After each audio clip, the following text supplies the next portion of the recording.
បាទថ្ងៃនេះក៏រៀងល្ងឹតមែនតែនបាទដោយសារតែមកស្មាននេះគឺ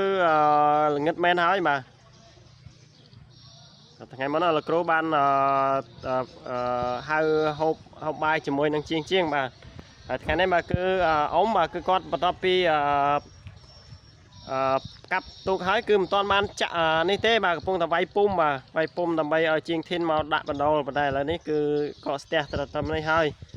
បាទដោយសារតែបាទជាមកគឺគាត់ត្រូវទៅសែនមកនៅផ្ទះនៅស្រុកឯនោះបាទខាងខេត្តកំពង់ចាមបាទលើថាទាំងជាងហៀបជាងអីហ្នឹងបាទផែមកទៅបាទដោយសារជាងបាទគាត់បងប្អូនគ្នាអញ្ចឹងគាត់ត្រូវទៅធ្វើបុណ្យនៅស្រុកទាំងអស់គ្នាបាទនិយាយនេះគាត់អត់ប្រហែលទេបាទគុំមិនអាចសន្និដ្ឋានថាពិតប្រាកដទេប៉ុន្តែប្រហែលជាអាចនឹងត្រូវ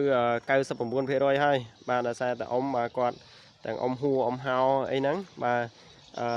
ធាហៀបអីហ្នឹងបាទគឺគាត់ជាងហៃហ្នឹងអ៊ំហៃហ្នឹងបាទគឺគាត់ត្រូវទៅសែនឪពុកគាត់តែមួយទេបាទអញ្ចឹងយើងខ្ញុំសន្និដ្ឋានហ្នឹងប្រហែលជាអាចត្រូវ99%ដែរបាទហើយប្រហែលជាការឈប់សម្រាកហ្នឹងប្រហែលជាអាចនឹងមានរយៈពេល5ថ្ងៃបាទទៅតាមក្បួនចិនដែលខ្ញុំធ្លាប់ដឹងបាទអញ្ចឹងប្រហែលជាស្អែកឬក៏ខានស្អែកបាទប្រហែលជាថ្ងៃអង្គារបាទជាងគាត់មកវិញបាទអញ្ចឹងយើងនឹងបានឃើញការធ្វើបន្តទៀតហើយថ្ងៃនេះគឺឆ្លៀតមែនតើបាទគឺខ្ញុំដឹកនាំក្មេងៗលេងកីឡាបាទហើយលើកពានអញ្ចឹងក៏អត់មានបានថតអីដែរបាទប្រហែលថ្ងៃហើយជាប់អវលបុណ្យការទៀតអញ្ចឹងថ្ងៃនេះគឺឆ្លៀតមកមែនតើបាទគឺមកគឺដើម្បីថតផ្ដិតយករូបភាពបាទគឺជាមកគឺគាត់មិនទាន់ធ្វើអ្វីបន្ថែមទៀតទេបាទគឺស្កប់តែខ្ញុំអត់បានមកថតដែរបាទបន្ទាប់ពីខ្ញុំថតអ៊ំ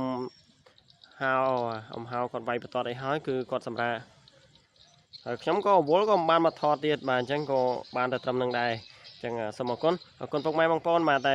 តាមដានទស្សនាវីដេអូរបស់ខ្ញុំរហូតមកបាទសូមបញ្ជាក់ថានេះគឺការធ្វើទូកក្នុងវត្តសាលានទីបាទ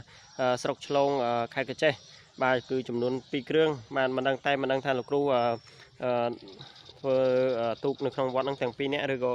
ទាំង2នាក់ទាំង2ទូកឬក៏យ៉ាងម៉េចទេបាទអញ្ចឹងនឹងតាមដានទាំងអស់គ្នាបន្តទៀតបាទដូចជាណូទីសោភាដេជោធបតីបាទហើយនឹងមួយគ្រឿងទៀតខ្ញុំភ្លេចឈ្មោះដែរអញ្ចឹងយើងអាចតាមដានទូកនេះនៅ